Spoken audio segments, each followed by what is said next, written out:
Feeling like money slips through your fingers isn't a financial problem. It's a mindset problem. And as long as that logic doesn't change, any amount that comes in leaves at the same speed. There is an invisible pattern that keeps people trapped in survival mode, spending for immediate relief and avoiding decisions that build long-term value. On the outside, it looks like responsibility. On the inside, it's scarcity operating in silence. Real wealth begins when the question changes. It's no longer, how much will this cost me? But, does this make me more valuable? This simple shift separates those who work for money from those who learn to position money as a tool. In today's video, you'll understand how small mental decisions, seemingly insignificant, create a compounded advantage that completely changes how money responds to you. Stay until the end, because this shift in perspective is the first step that almost no one notices, until it's too late. 1. Value mindset versus scarcity. Mindset. Most people grow up repeating the same logic. First, I earn money, then I spend it. It sounds responsible, it sounds mature, but this logic creates an invisible prison. It keeps the mind focused on survival, not on building. Millionaires think differently because they were forced to think differently. They understand that money doesn't come from fear of spending, but from the ability to generate value before money even exists. Value comes first, money comes later, and reversing that order changes everything. A scarcity mindset makes you ask how much something will take from you. A value mindset asks what it can multiply. While most people avoid spending out of fear of making a mistake, wealthy people evaluate whether that decision expands their usefulness in the market. A course, a tool, a connection, or even an experience may seem like a cost to those who think small, but they are seeds for those who think in terms of expansion. This is where the difference is born between working for money and making money work for you. Studies in financial psychology show that limiting beliefs about money are directly linked to poor decisions over time.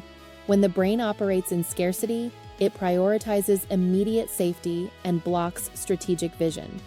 The person chooses what's comfortable, not what's intelligent. An abundance mindset, on the other hand, is not positive illusion. It's a cognitive pattern that allows risk, return, and learning to be evaluated with greater clarity. Those who think in terms of value act with logic, not anxiety. Now comes the practical part, because this isn't abstract philosophy. Whenever an expense comes up, pause for a few seconds and change the automatic question. Instead of, can I afford this? Ask, how does this create value or generate a return? This simple switch completely changes the outcome. You start to notice that some expenses slowly make you poorer, while others position you better, increase your capacity, or shorten paths that would take years on your own. To make this even more concrete, use a simple mental checklist before deciding. Does this solve a real problem that currently limits me? Does this increase my ability to generate income or opportunities in the future? Does this improve a skill that makes me more valuable in the market? When the answer is yes to at least one of these questions, you're not spending. You're allocating capital intelligently. When the answer is no to all of them, the expense is emotional, not strategic. Few people learn this early, and that's exactly why few build real wealth. Money follows value like a shadow follows the body. When you train your mind to see return, impact, and usefulness, fear decreases and confidence grows. You stop acting like someone trying not to lose and start acting like someone who is building. This shift in mental pattern is the first real step toward an elite mindset. 2. Financial management patterns of millionaires. There's a popular myth that millionaires live surrounded by luxury, ostentation, and constant consumption. The reality is far less glamorous and much more strategic. Classic research on financial behavior shows that many millionaires live below their means, not above them. They understand that wealth is not what you show, it's what you control. True financial freedom is born from the difference between what comes in and what goes out, not from external applause. While most people direct money toward status, Wealthy people direct money toward assets. Status impresses for minutes, assets work for decades. An expensive car generates fleeting admiration. A well-made investment generates ongoing income. This contrast defines destinies. Those who seek validation spend to look rich. Those who seek independence invest to become rich.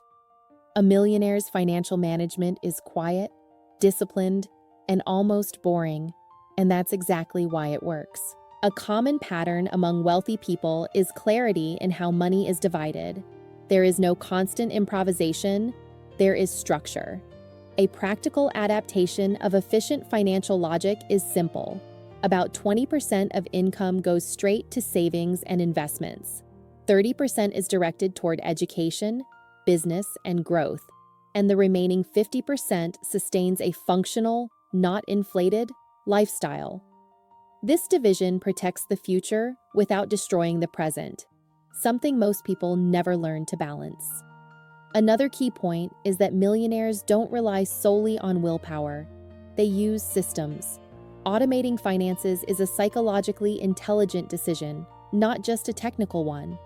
Automatic transfers to investments on the day money comes in eliminate temptation, reduce mental fatigue, and create consistency. When you don't have to decide every time, you don't negotiate with yourself. The system protects you from your own emotions. Notice how most people do the opposite. They spend first, then see what's left, and usually nothing is left. This pattern creates constant anxiety and the feeling of always chasing after money. Those who pay themselves first, however, create a base of psychological security. That security changes behavior, increases clarity, and allows better decisions over time. It's not just about numbers, it's about emotional control applied to money. Sustainable wealth doesn't come from income spikes. It comes from repeated patterns executed with discipline. Millionaires don't wait to earn more to get organized, they get organized to earn more. When you structure your financial management with logic, money stops being a source of stress and becomes a tool. That's the moment when you stop reacting to your financial life and start leading it. 3. Daily habits that build wealth. There's a comfortable lie many people keep telling themselves: when I feel motivated, I'll start. That has never worked and never will. Wealthy people don't build assets based on momentary willpower, but on rigid habits that function even on bad days. Motivation is emotional and unstable. Habit is structural and reliable. Wealth is born when you act even without desire, because the system is already in motion. Millionaires tend to have disciplined routines, not out of obsession, but out of protection. They protect time, mental energy, and focus with the same seriousness they protect money. They don't let the day decide for them. They wake up knowing exactly where their attention should go, because they understand that scattered attention is costly in the long run. Whoever controls their routine controls the direction of their financial life.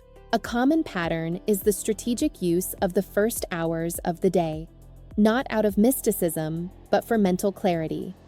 A simple yet powerful routine involves brief financial reading to calibrate thinking, an objective review of goals to align decisions, and executing the highest impact task before the world interferes. This initial block sets the tone for the day and reduces impulsive decisions later on. Another rarely discussed habit is treating money as an active project, not something that resolves itself. One effective method is the so-called financial Pomodoro. These are 4 short, focused weekly blocks dedicated exclusively to asset planning, number analysis, and strategy adjustments. It's not a lot of time, but it's intentional time, and that creates compounded advantage. Most people live in reactive mode, dealing only with bills, emergencies, and immediate desires. Wealthy people operate in constructive mode, even when income is not yet high. They review decisions, correct course, and learn from real data, not guesses. This habit creates a sense of control that reduces anxiety and increases confidence over time. In the end, wealth isn't built in big isolated events. but in small decisions repeated with almost boring consistency. Those who wait for inspiration lose time.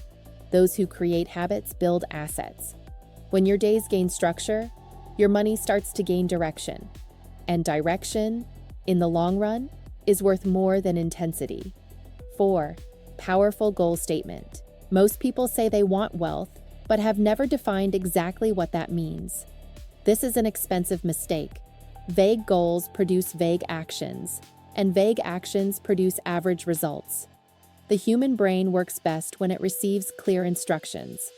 When you define a financial goal precisely, you activate the brain's executive system, responsible for focus, planning, and decision-making.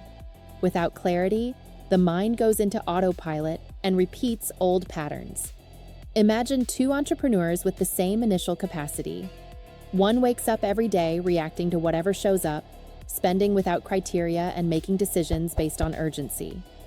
The other has clear quarterly goals, defined numbers, and objective criteria for deciding where to place time and money. Over the months, the second begins to move forward, while the first feels busy but stagnant. The difference isn't talent, but direction. Powerful financial goals need to be specific, measurable, and connected to a real strategy. Saying, "I want to make more money," creates no mental map. Saying, "I want to build X dollars in productive assets by a certain date," creates a clear target. The brain begins to filter opportunities, conversations, and decisions based on that target. This isn't empty motivation. It's neurodirection applied to real life. A strong wealth goal statement doesn't speak only of desire, it speaks of structure. It defines how much, how, in what time frame, and by what logic. When you write something like, "I want X in assets generating Y% per year by December," you force your mind out of the emotional field and into the strategic field. Every future decision starts to be measured against that written commitment. Another critical point is constant review. Goals that aren't revisited lose psychological strength.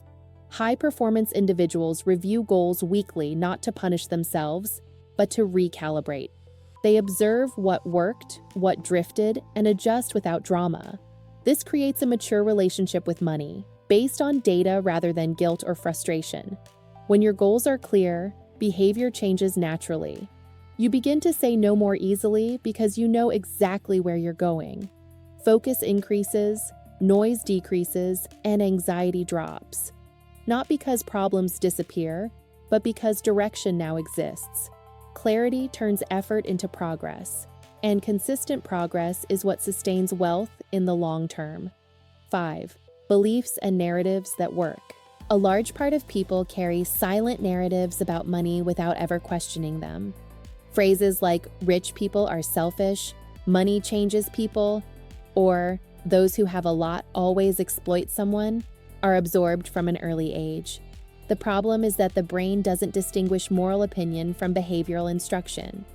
If, deep down, you associate wealth with something negative, you will sabotage any move that brings you closer to it. Millionaires, on the other hand, see wealth as an expanded capacity to serve, choose, and create impact. These narratives function like internal software. When the software is outdated or faulty, behavior freezes even when the person has potential. Rewriting beliefs isn't empty self-help. It's applied psychological engineering. When someone starts to see money as a tool rather than a threat, calculated risk-taking no longer feels dangerous. The person acts with greater consistency, learns from mistakes, and doesn't quit the game at the first discomfort. The effect of this in daily life is profound.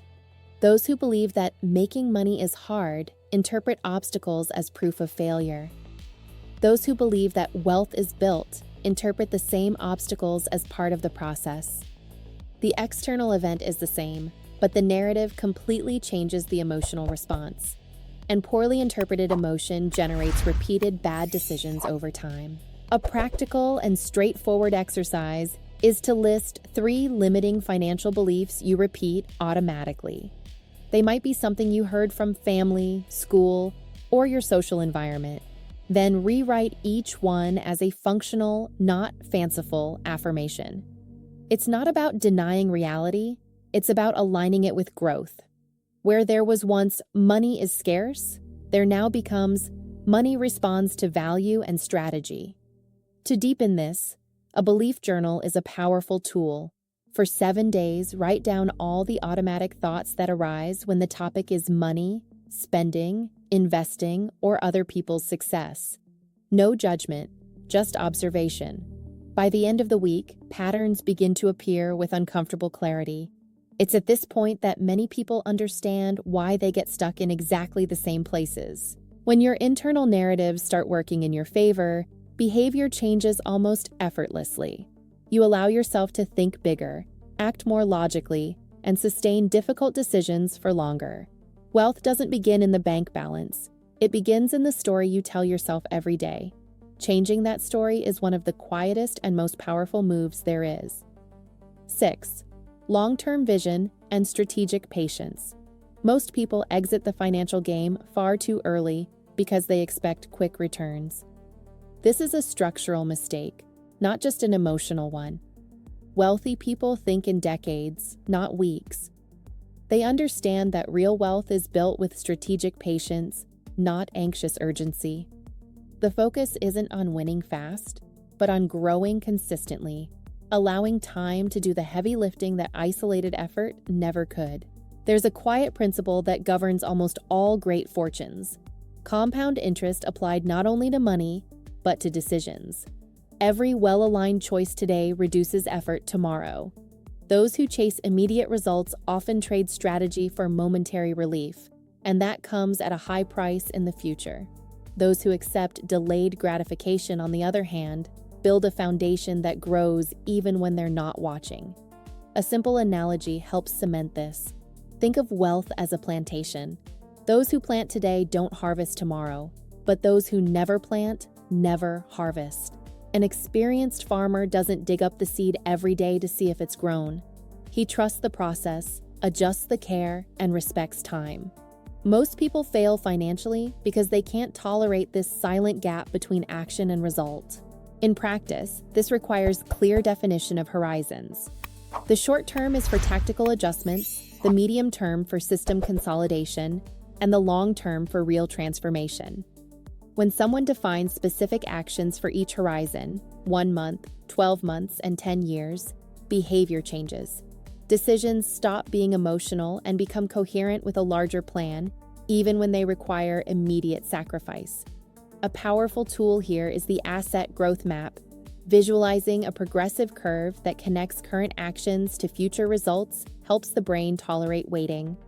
When you understand exactly why you're doing something today and where it's likely to lead, anxiety decreases. Patience stops being passive and becomes strategic, supported by logic and direction. In the end, long-term vision isn't naive optimism, it's psychological maturity. It's knowing that the game isn't won in spikes of intensity, but in intelligent consistency. Those who respect time build something that lasts. Those who try to rush the process usually end up back at the starting point. True wealth rewards those who stay when most give up. 7. Growth mindset and continuous learning. Most people learn the basics, feel a small sense of progress, and stop there. This is an invisible point of stagnation. Wealthy people don't treat knowledge as a phase. They treat it as a permanent process. They understand that the world changes, the market changes, and those who don't update their skills lose relevance over time. A growth mindset isn't about accumulating information. It's about consciously staying competitive. There's a clear contrast here. While many believe they already know enough, millionaires assume there's always something to refine. They reread books, revisit concepts, and apply the same principles from new perspectives. This isn't empty repetition, it's depth. Each new reading meets a different brain, more experienced and capable of seeing layers that previously went unnoticed. Continuous learning also reduces emotional error. Those who study consistently better understand risk, timing, and probability. This reduces impulsive decisions and increases logic-based ones. Instead of reacting to trends or quick promises, they evaluate fundamentals. This cognitive filter is one of the greatest long-term competitive advantages. In practice, this requires simple, sustainable structure. Creating a permanent financial education list eliminates improvisation. Podcasts, books, courses, and strategic content stop being random consumption and gain purpose. A minimum commitment to one new learning per month already creates a massive advantage over the years, especially when the focus is on application rather than theory. An effective technique to sustain this is the 10-30-60 rule. 10 minutes of daily reading keep the brain exposed to growth ideas. 30 minutes of focused study deepen a specific topic. 60 minutes of weekly application turn knowledge into real results. Without application, learning becomes intellectual entertainment, not wealth. In the end, wealthy people don't rely only on what they know today. They constantly invest in who they are becoming. Each new skill raises the possible income ceiling and reduces dependence on external factors. Continuous growth creates quiet confidence, because those who learn consistently know they will always be able to adapt. This is one of the most solid foundations of an elite mindset. 8. Social network and strategic association.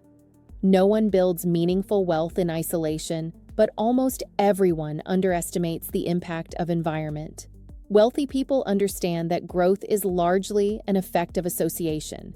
It's not about self-interest or opportunism. It's about constant exposure to higher standards of thinking. When you spend time with people who discuss ideas, projects, and expansion, your mind naturally adjusts to that level. The common mistake is staying in environments dominated by scarcity thinking. Places where conversations revolve around problems, complaints, and fear normalize stagnation. This doesn't happen aggressively. It happens subtly. Over time, ambition starts to seem excessive, and discipline begins to sound like obsession. Wealthy people avoid these environments not out of arrogance, but out of psychological self-protection. Strategic association isn't about quantity, it's about quality. A single right connection can shorten years of trial and error. Mentors, partners, and growth-minded groups act as pattern mirrors. They show what's possible, but also what's expected in terms of posture, clarity, and responsibility. This raises internal standards without the need for external motivation. In practice, this requires intention. Participating in entrepreneurial groups, investor communities, or masterminds isn't a social expense, it's a cognitive investment. You begin to hear better questions, more refined reasoning, and more mature decisions. Even in silence, the brain learns. The mental standard rises effortlessly, simply through repeated exposure to the environment. A simple structure helps make this consistent. Scheduling at least one structured networking interaction per week keeps you exposed to new ideas and opportunities. In addition, seeking a value exchange, feedback, partnership, strategic help prevents superficial relationships. High-level people respect those who arrive offering value, not just asking for attention. In the end, your income tends to move toward the average of the people you spend the most time with, not by coincidence, but by daily influence. Choosing your circle well is one of the most strategic decisions there is. When your environment demands more from you, growth stops being a lonely struggle and becomes a natural consequence.